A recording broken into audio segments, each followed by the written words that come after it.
Welcome to the Military Aircraft Video Report. We'll have our feature stories in just a moment. But first, here's a look at some of the latest developments in military aviation.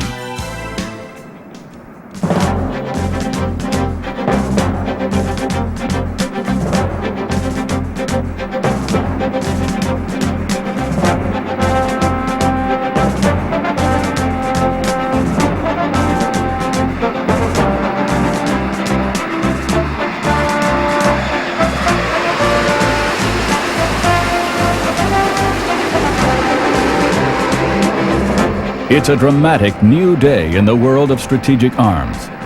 Since the 50s, the U.S. Air Force bombers like this B-52 have been on alert, poised to respond in an instant to carry nuclear weapons to targets in the Soviet Union. But as of October 1991, the world took a step back from living on the nuclear brink. President George Bush, in an unprecedented move, unilaterally called for the U.S. Air Force to stand down from its nuclear alert status.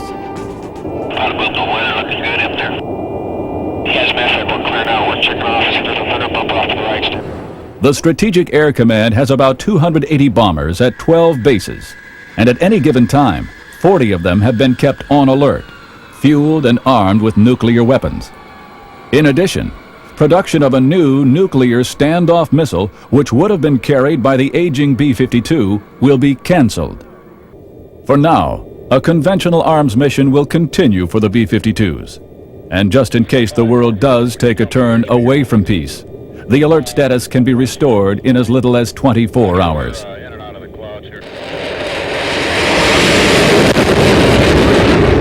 The reduced nuclear posture could also mean trouble for the future of the B-2 stealth bomber. Seemingly every day, the high-tech airplane is being subjected to calls for its cancellation or at least a reduction in the number of airplanes to be purchased. First, the administration wanted 75 aircraft. Now there could be only half that many built, and perhaps as few as 15. Critics also say the airplane will not be nearly as difficult for radar to pick up as advertised. Supporters continue to argue that the performance of stealth aircraft such as the F-117 during Operation Desert Storm is a good reason to build an adequate number of B-2s regardless of the changes occurring in the Soviet Union. Speaking of those changes, the production run of the MiG-29 Fulcrum is coming to an end. Soviet officials announced that the air superiority fighter will be phased out except for export versions, of which there are only about 50 or so still on order. More than 650 of these fighter planes have been produced so far. The only reprieve for the MiG-29 would be if a navalized version is needed for use on one of the new Soviet aircraft carriers. But right now, it looks like the Su-27 will fill that role. This seems to be just one more step in the downsizing of the Soviet military in the wake of sweeping political changes in that country and improved relations with the United States.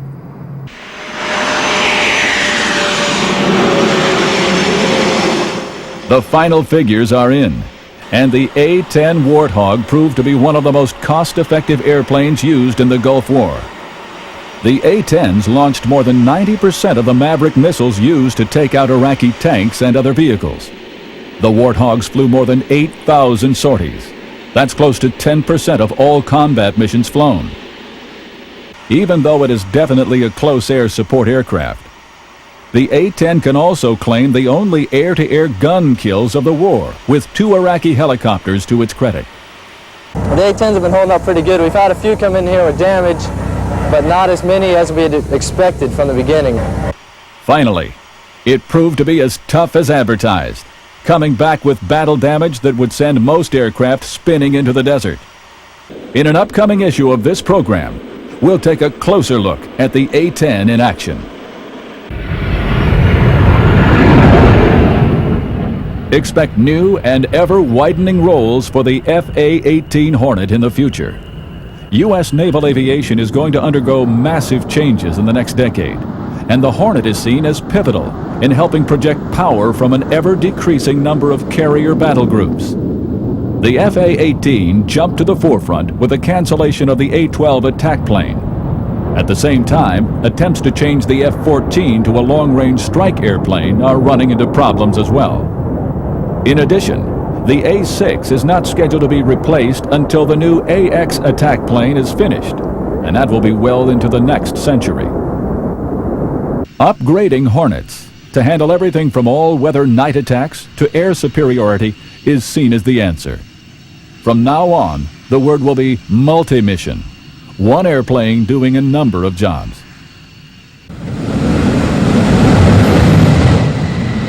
Perhaps the only unfortunate aspect to all of this is the inevitable demise of the F-14 and its role of fleet air defense. For at least the next decade, it is safe because Tomcats are being upgraded to the new F-14D configuration, a much more capable plane.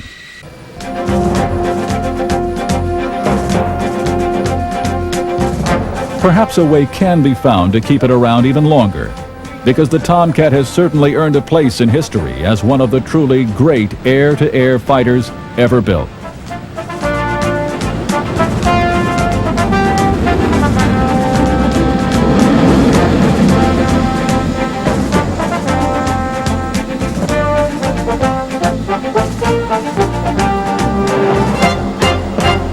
Now we turn to the next generation of fighter planes, the hot new F-22.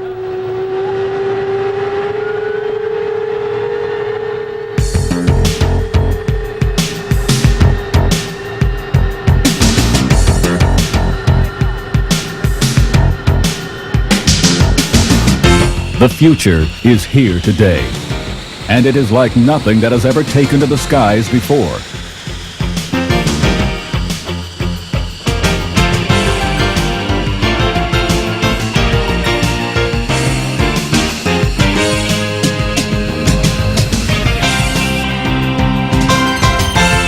This is the F-22, the fighter plane that will lead the U.S. in air superiority into the 21st century.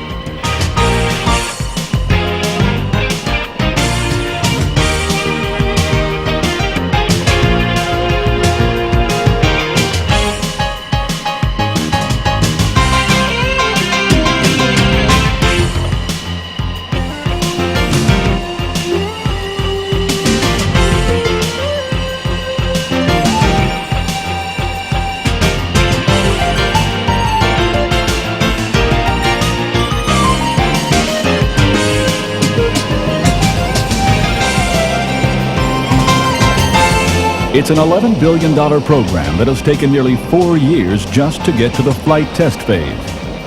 It also represents the first time that 3 major airframe manufacturers, Lockheed, Boeing, and General Dynamics, have teamed up for a program of this scope. This is the story of what the F-22 is and will be, and why it is needed.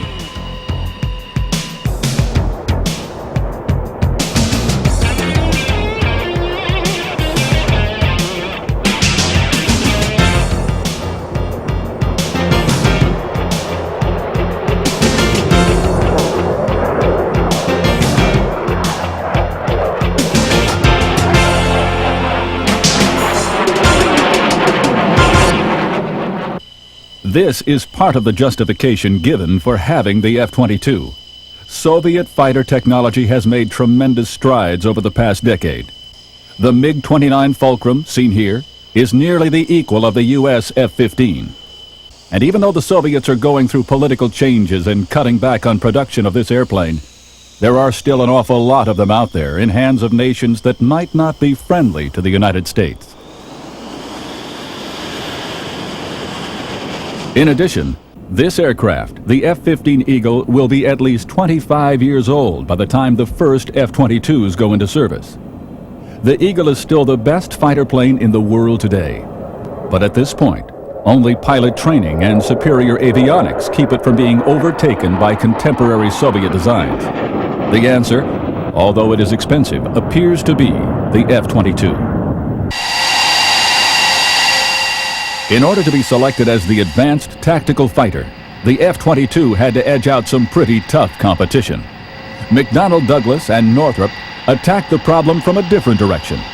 The F-23 rolled out of its hangar as a rakish, long airplane with all-moving tail surfaces. The F-23 design philosophy was based on the notion that close in, Air-to-air dogfighting will soon become a thing of the past. With newer and more capable missiles, the F-23 was set up to be fast, difficult to spot, and able to engage the enemy well beyond visual range. Radical maneuverability and high angles of attack are considered important, but secondary.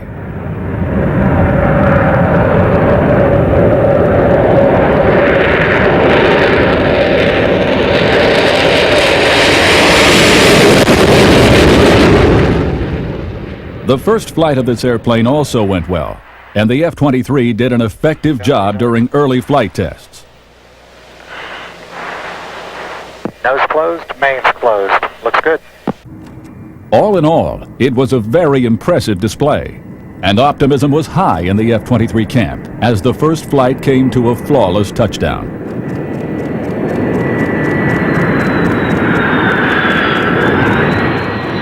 But in the end, the all-around combination of stealth and the ability to fly at radical angles of attack was the key to the selection. That, along with life cycle costs, which the Air Force thought would be lower with the Lockheed, Boeing, General Dynamics entrant. There is still much about what the F-22 will do that remains classified, particularly with regard to its gee-whiz electronics and integrated flight and weapons controls. Suffice to say, there has never been anything like it before. What we do know is impressive enough. The F-22 was designed to be three things: maneuverable, stealthy, that is, avoid radar, and fast. Very fast. Thanks to its Pratt & Whitney F-119 engines, the F-22 accomplishes what is called super cruise. That means it can zip along at well beyond the speed of sound and not need afterburners to get there. That means less fuel is consumed, which adds up to greater range and more staying power when it comes time to fight.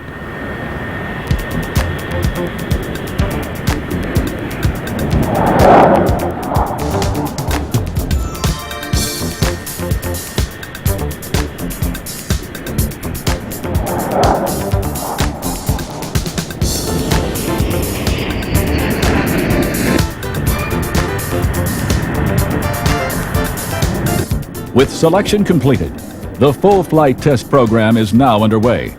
That includes establishing its spin tendencies. The parachute being used here is part of that test phase. Of course, the F-22 will have to take on fuel, and a full slate of tests are planned to see how the airplane will respond hooking up to the tanker.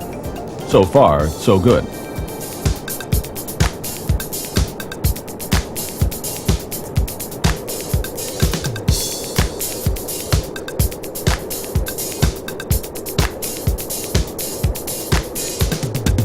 One of the ways the F-22 accomplishes its feats of radical flight capability is through the use of thrust vectoring nozzles at the back of the engines. These nozzles can be set at different angles to aim the thrust in certain directions. Already, the flight test program is showing controllable flight at angles of attack up to 60 degrees.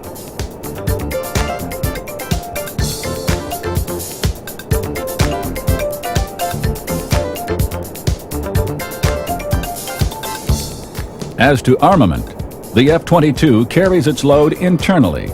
After all, a bunch of missiles hanging below your airplane makes a great target for somebody's radar dish. The F-22 will eject its missiles from internal weapons bays, where they will ignite and chase their prey from there.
The plan right now is to produce about 650 of the aircraft. That's enough to equip the Air Force of the future, which is intended to be smaller, but more capable than what we are seeing today.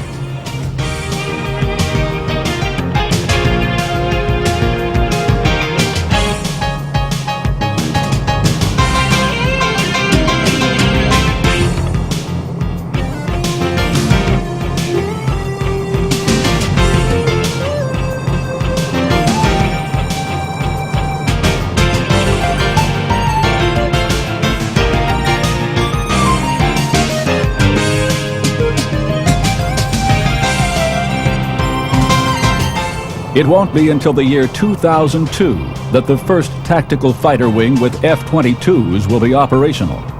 But it's apparent even now that the long heritage of top-notch U.S. fighter planes will continue well into the next century.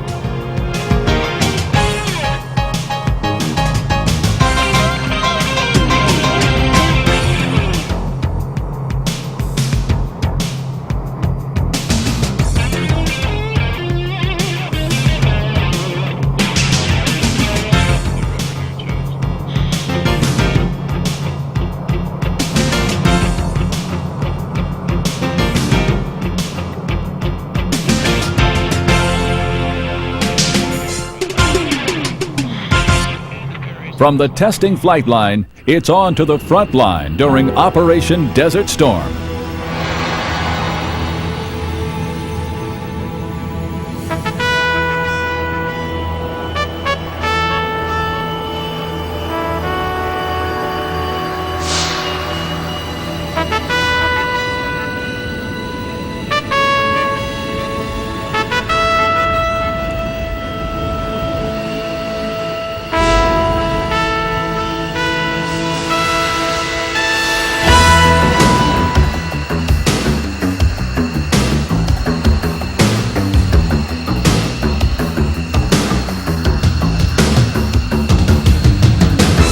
Now, the entire story is being told. Desert Storm. We know it was a battle of tremendous scope. Thousands of airplanes, men, women, and materials.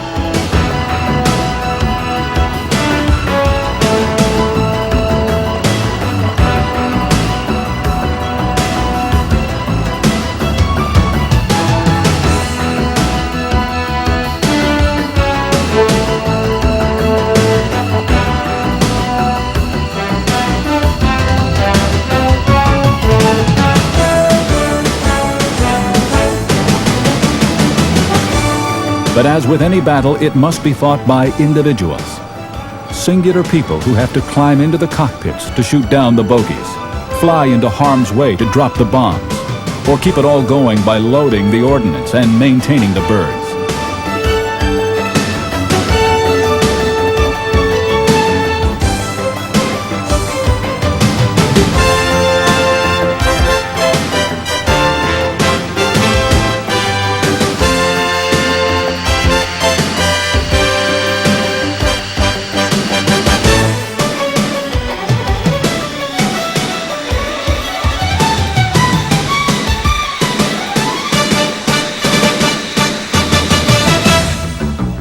This is not a story of the big picture. Here we will look at just one day, one set of missions, and experience it from right where it all comes together, in the cockpits of the F-16s and F-15s. This, as we will learn, is what air superiority is all about. And this is the reason why Desert Storm turned out as it did.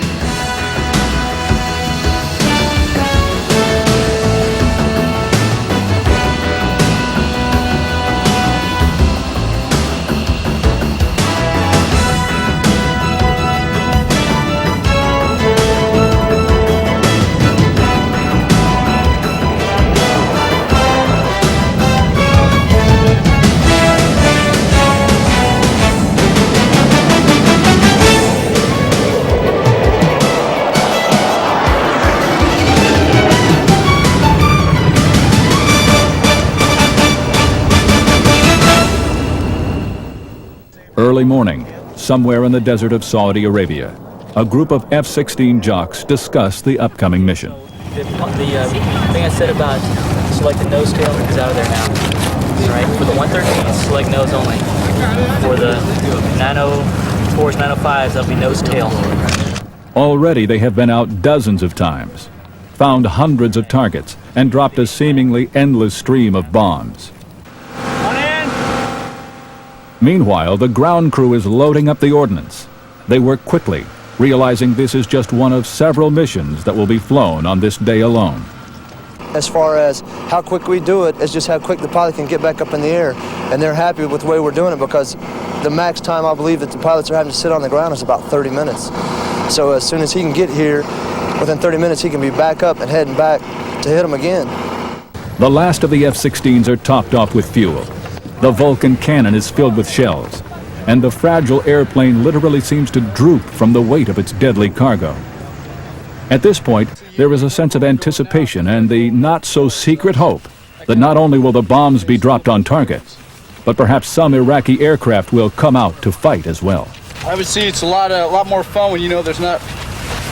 I wouldn't say fun because I hate to say it, but we'd like to come up and play with the air threat. I know you've heard other people talk about, but obviously, all the guys, especially us in the F-16, we'd like to see a little more some of the air threat. This is a real good air-to-air dogfighter. So I guess maybe we're kind of crazy, but we like to see that part. Meanwhile, the F-15 pilots are set to provide combat air patrol for the strike. They too hope the Iraqi aircraft will come up to fight, because undoubtedly these aircraft will be the first to engage. I trained a lot of guys up there flying those airplanes, so I'm kind of up there with them. I got a chance to teach them how to fly the F-15 when they first started out. Now they're up there doing a very good job. Their training is just absolutely magnificent. The training they've done, the training their commanders have given them while they've been here in theater is just absolutely superb.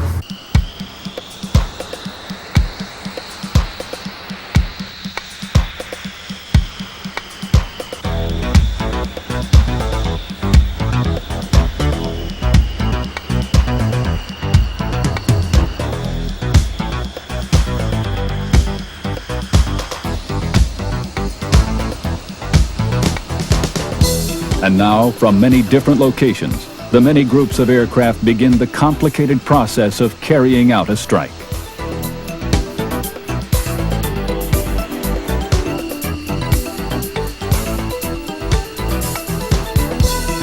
You are flying backseat in an F-16B.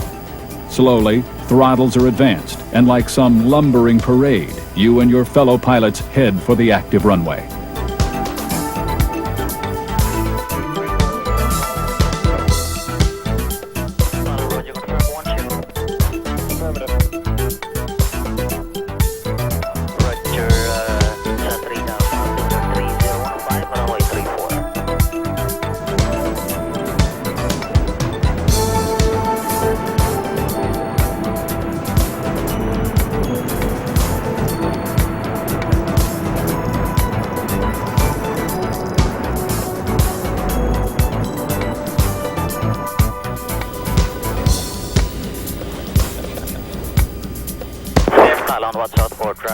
Northwestbound, just off. Banking away, you head to your cruise altitude for the approach to the target, and you are not alone. EF-111s are dashing off to find and jam Iraqi radar.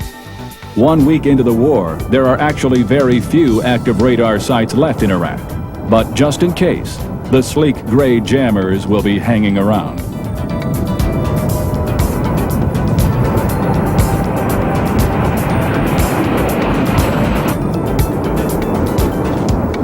And to help out the F-15s, the AWACS, with its huge radome, is set to scan the skies looking for bogies far outside the range of the Eagle's pilot's own radar. The strike is underway.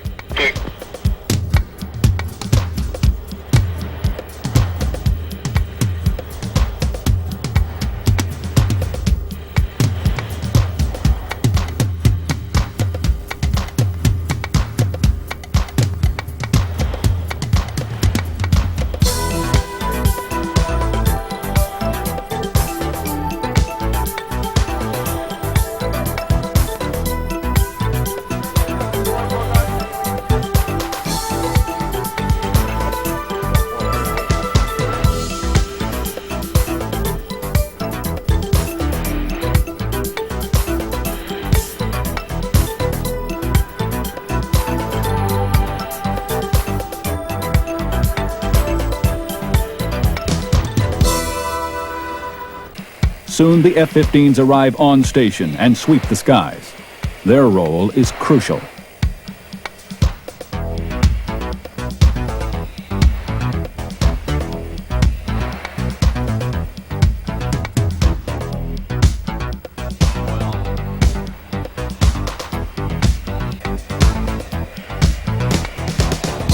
You know, I've trained for a long time to go up there and fly an F-15 and fire missiles in an enemy airplane. I don't want to kill anybody, but I certainly would like to be doing what I was trained for, you know, the defense of my country and my ground troops and things like that. I'd love to be doing it.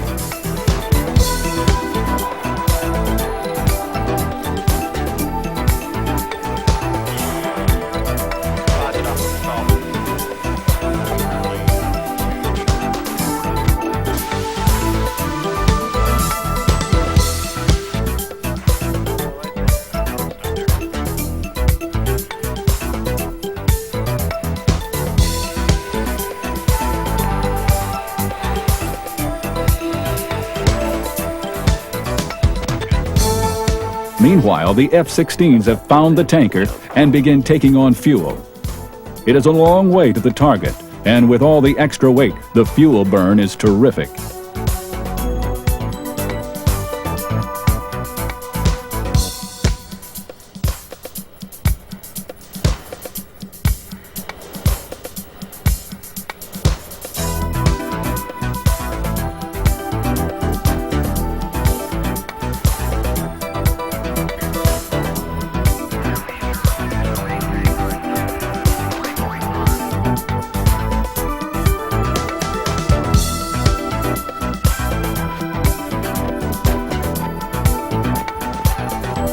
At last, the F-16s are free to head for the target, and with the F-15s providing cover, they swoop down with telling results on the ground.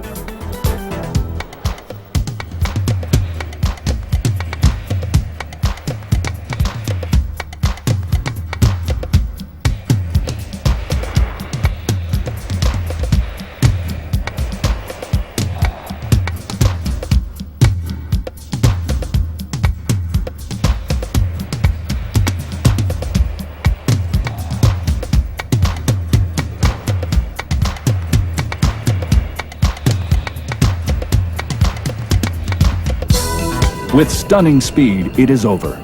And as the F-16s dash for home, the F-15s make one final sweep of the area.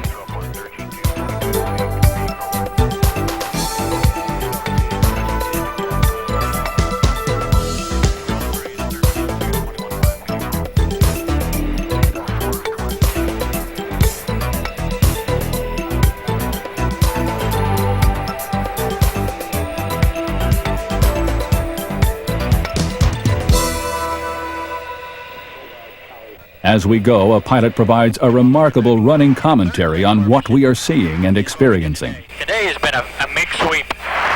We've taken off, gone to the central region of Saudi Arabia. I'm going to a turn right here. We take our gas, and we're basically tied to nobody. We go straight up into Iraq and sweep the airfields, utilizing minimum communication so as to not reveal our position, and sweep for any fighter activity or helicopter activity for that matter. The emphasis primarily has been on the eastern border to prevent the Iraqis from escaping into Iran, but additionally we sweep west, north, and south as well.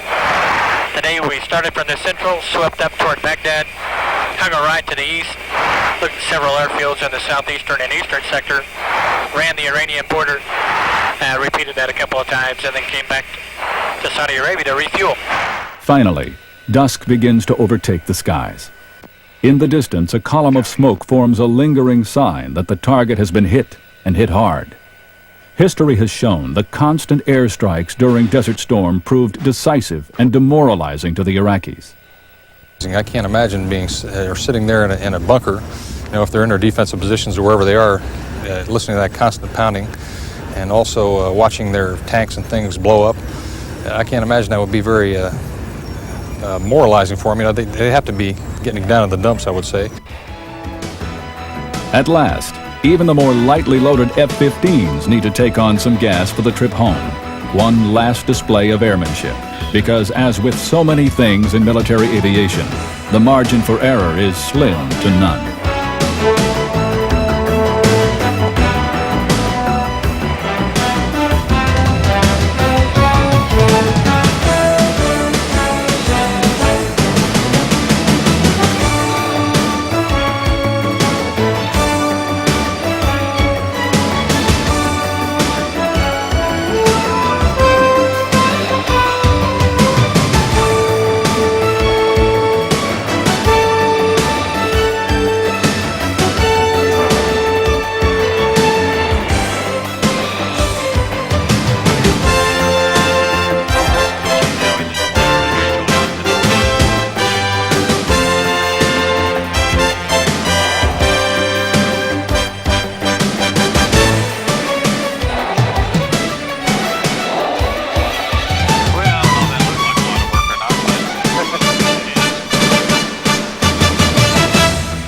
Now, as your F-16 begins to descend back to the base, you can feel the tension wane just a bit. But there is also an awareness that the heart rate will soon go up again with the next mission just around the corner.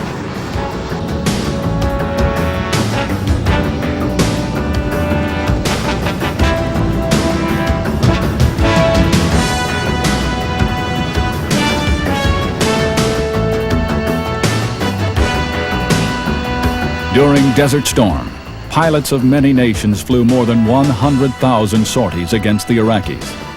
When the ground war finally began, it took only 100 hours to achieve the objective. Air power was crucial. But as you can see, every one of those sorties was accomplished by one pilot at a time, one airplane at a time, one step at a time, over and over and over again. And now for one of the unsung heroes of the war, the venerable C-130 Hercules. It is the airplane you always see in the background, barely noticed, lumbering and ungainly looking.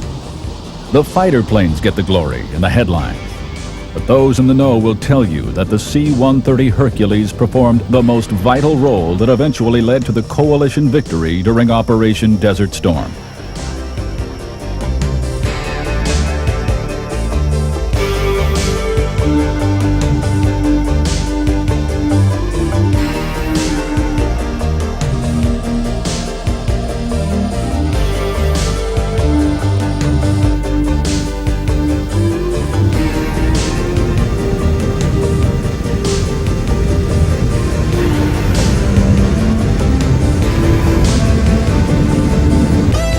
You'd never guessed that the C-130 was designed in 1954 and first flew in 1956. It has been in continuous production ever since, in at least 19 different versions, and flown by dozens of nations around the world.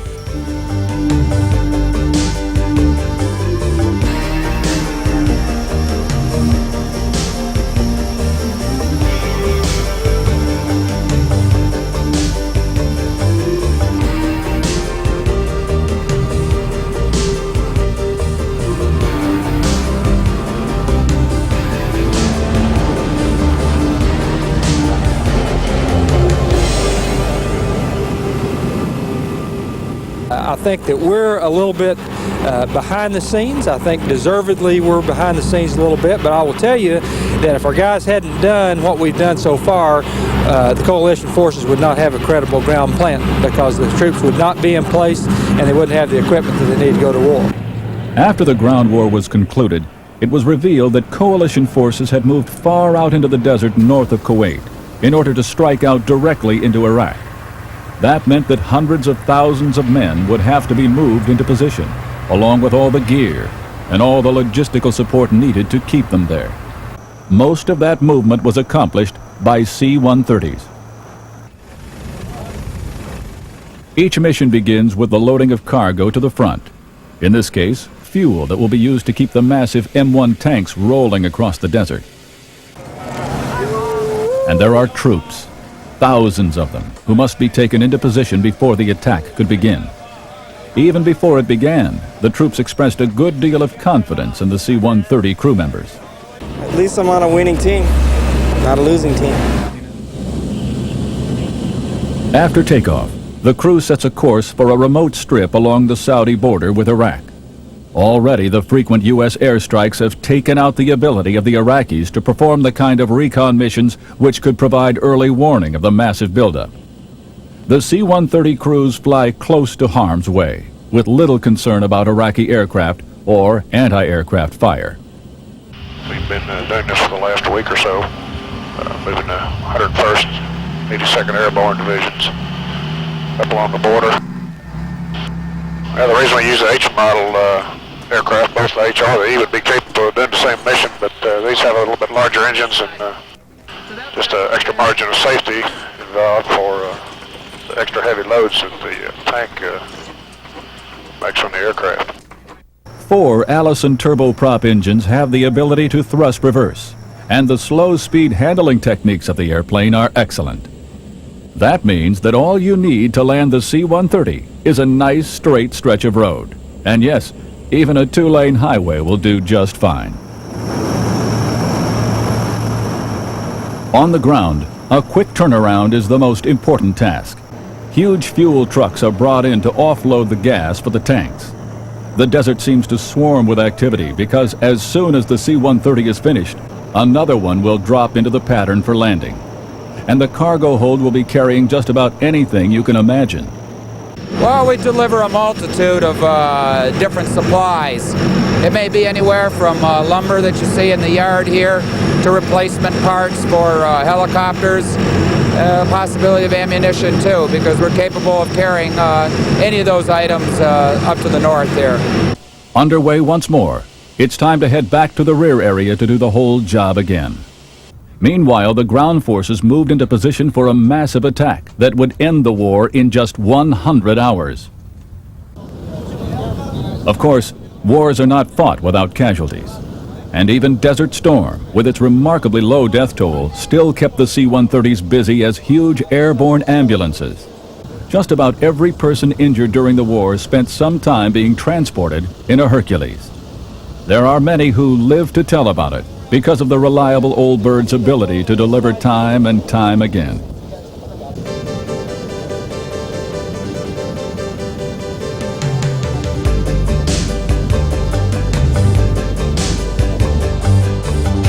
And throughout it all, they kept coming in, C-130s from Great Britain.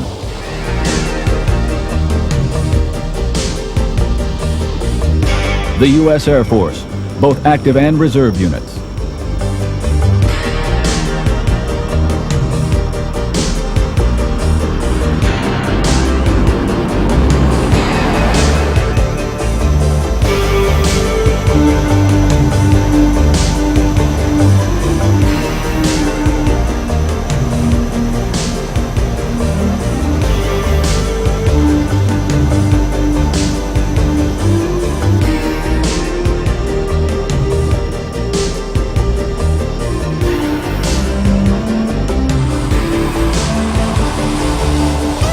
And the U.S. Marine Corps as well.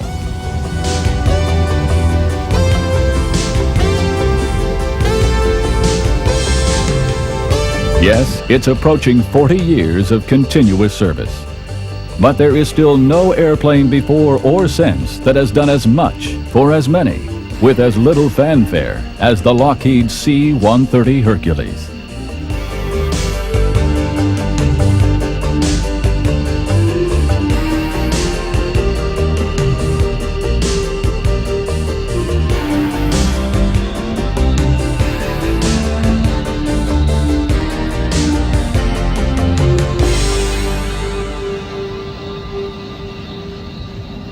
Next up, we journey to the state of Oregon to meet some of the best fighter pilots in the world.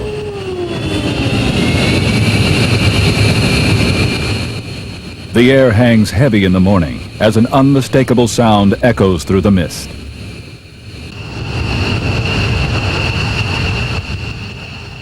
The chilly haze, looking almost surreal, is slowly burning off, helped along by the heat of a dozen jet engines.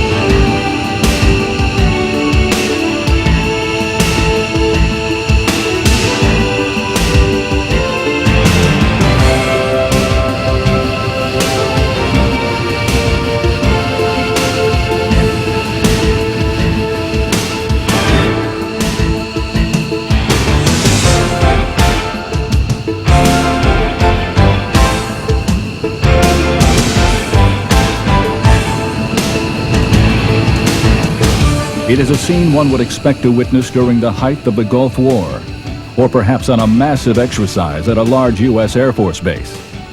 But this is far from the desert of Saudi Arabia, and these are not active-duty pilots in action.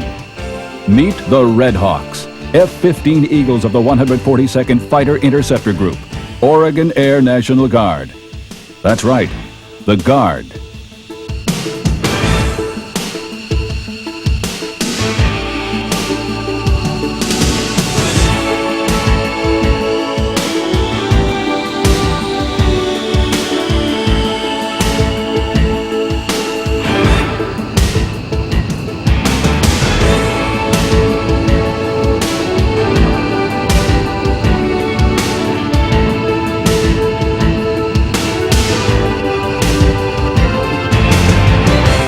Perhaps you've heard the term weekend warrior.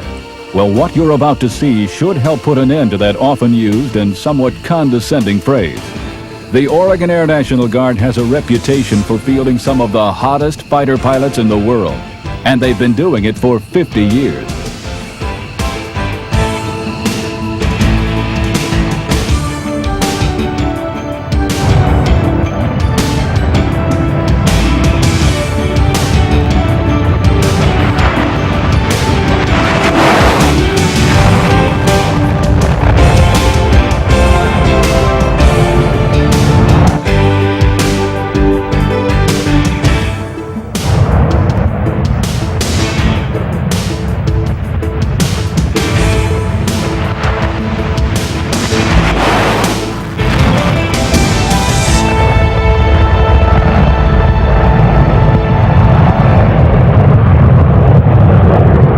Airborne now, headed for our cruise altitude.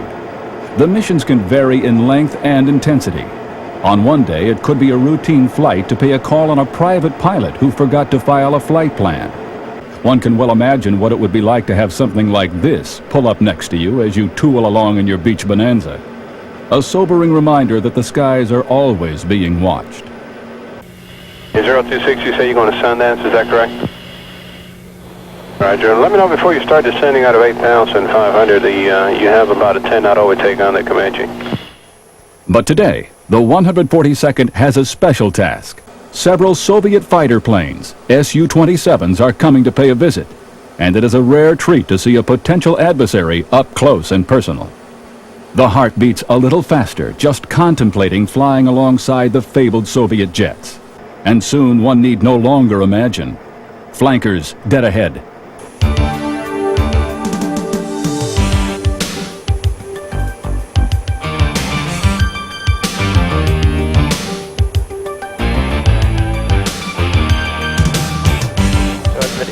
Roger.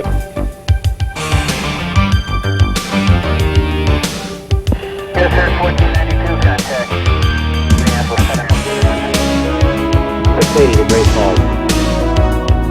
This is one of those experiences that will stay with you for the rest of your flying career. Like any military man, you prepare to fight in the hopes you won't have to. But one can't help but imagine what it would be like. And how would you do if those Su-27s suddenly went to burner and the fight was on? One thing is certain, the pilot from the 142nd would not prove to be an easy target. Behind what you see here is half a century of pride and a heritage of excellence.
The commander of the 142nd is Colonel Terry Spike McKenzie. Well, I'm very proud of our organization. As I say, you just can't say enough for the pilots and all the people.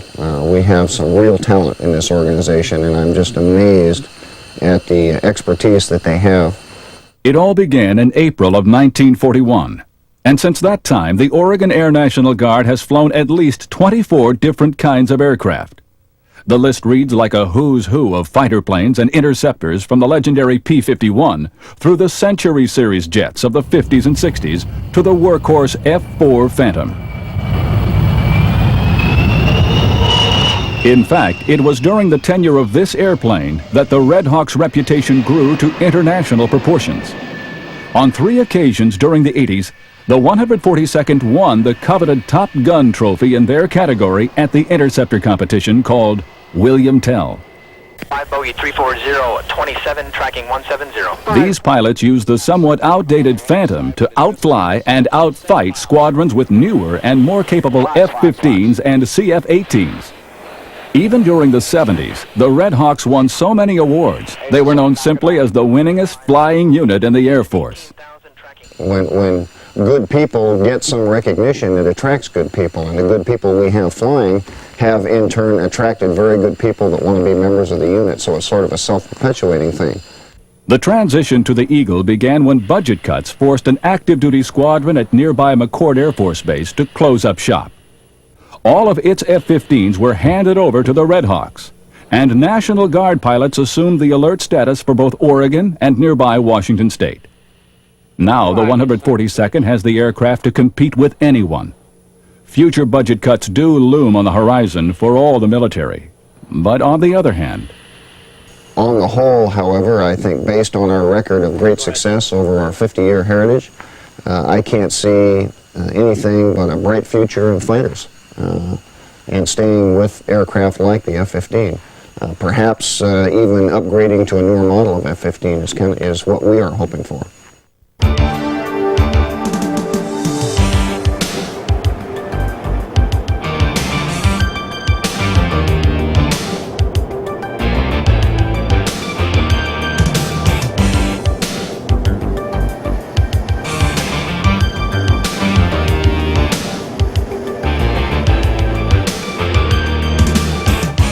back from the first mission of the day. And as the stunning view of Mount Hood passes beneath the wings of the Eagle, one begins to understand another reason for the accomplishments of the 142nd. The beauty and mild climate of the region attracts a lot of quality people, which the Guard has no trouble finding and keeping.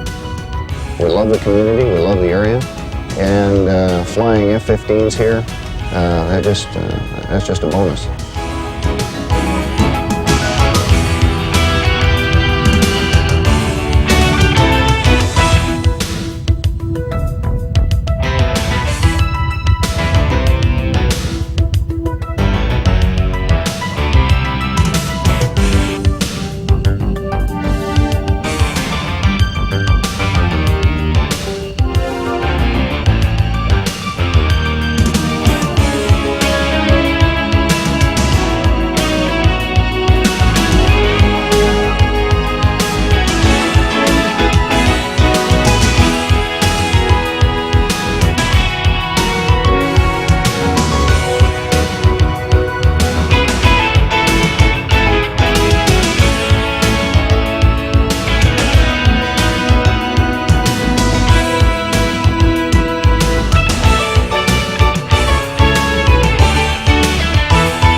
But what happens in the air must begin on the ground. And that's where the business of maintenance and support comes in. These crews have won nearly as many awards for excellence as the pilots. Their commander is Colonel William Doctor. We got our aircraft from the 318th Fighter Squadron out of McChord. They did the same job with the same aircraft with a little over 500 folks, and we're doing it with 210. I told the director of the Air National Guard in a briefing that I know we're twice as good as the regulars, but we're pushing it to be 3 times as good. And not only did the 142nd get the F-15s off the ground, in 1982, the authority was given to establish an F-16 unit at Kingsley Field in Klamath Falls, Oregon. The 114th Tactical Fighter Training Squadron trains F-16 pilots for National Guard units all over the country. Once again, the best way to learn about fighter tactics in the Guard is to come to Oregon. The 142nd has nearly 2,000 members, both part-time and full-time, and the majority of them are directly involved in keeping the birds ready to fly and fight. And those people are the real heroes.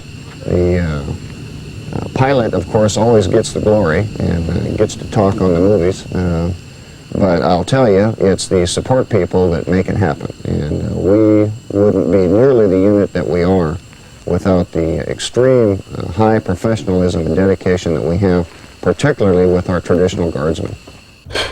There has also been a tremendous investment in state-of-the-art equipment, like this Hush House, to test jet engines. It's one of the few of its kind in the country. The 142nd also has a $13 million simulator that helps to keep pilots current. Since most don't fly every day, the sim, as it is called, is a great way to keep sharp. Simulator flights can last up to 90 minutes. The console operator will program in complete missions, which can include any number of routine or emergency tasks.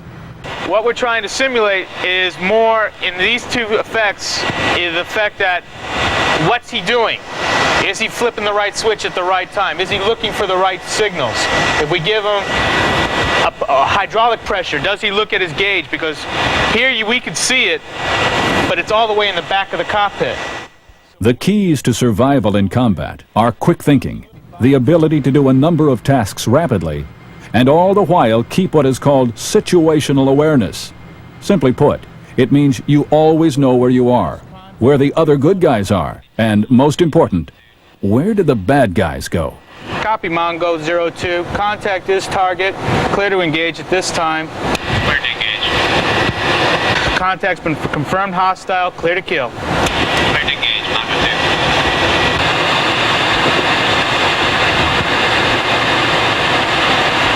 2. Clear to fire. Mongo 2, Fox 1. Copy, Fox. Fox 1, missile away, and hopefully a successful engagement. It has been said that in the world of air combat, there are no points for second place. Well, to be number 1 takes practice, both here and here. Now it's back to the flight line for an air combat maneuvering sortie.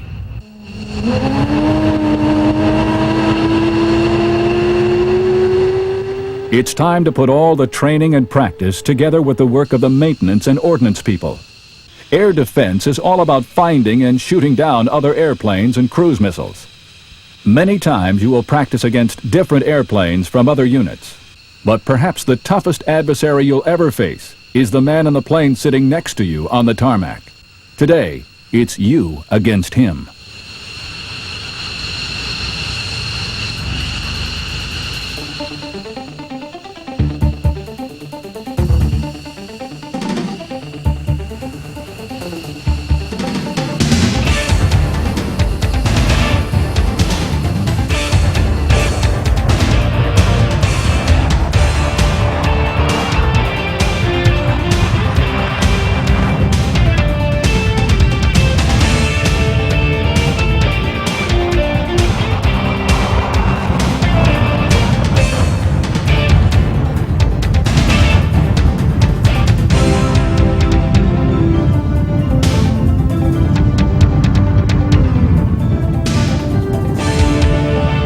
The F-15 has the range, speed, and radar to find and deal with any threat.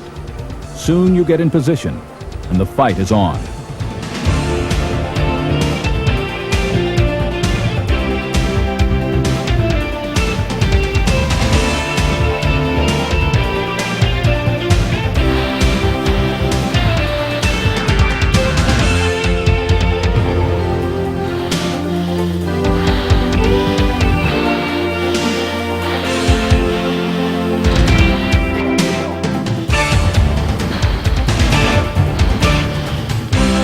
You're pulling so many G's that your gut is tied in knots, and your flight suit is soaked with sweat.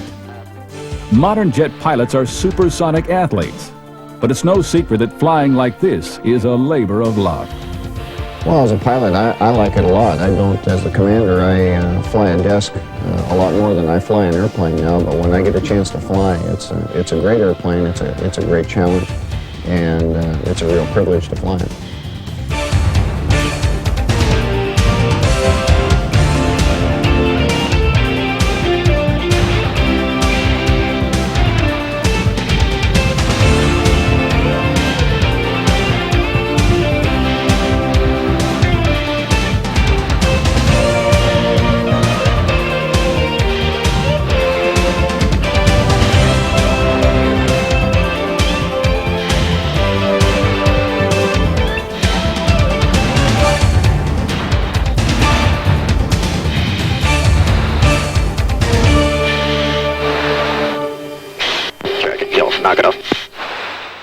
And just like that, it's over. Time to form up and head back. Everyone learned a little more, lessons that will bear fruit if shots are ever fired in anger. I believe it was George Patton, I think I read somewhere that said that if you just tell people what needs to be done but don't tell them how to do it, they'll amaze you with their ingenuity. And I can certainly testify that that's true. I have observed that on many occasions here, and I just couldn't be prouder of our people for the outstanding job that they do.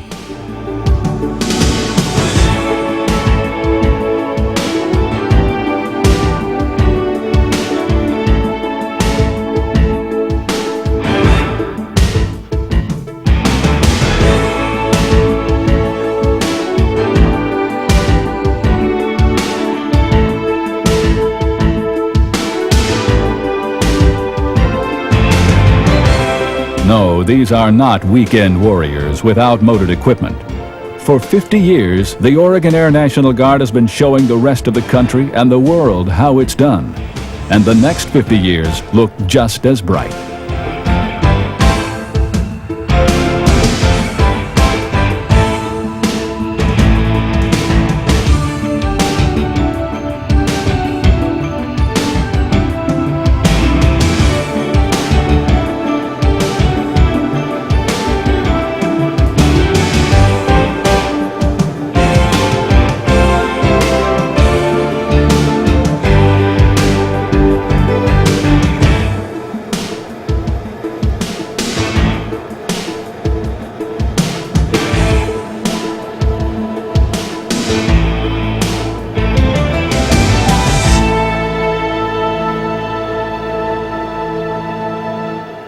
Well, that's it for this edition of the Military Aircraft Video Report. We hope you've enjoyed it and that you'll check out the other programs in the series. So long for now.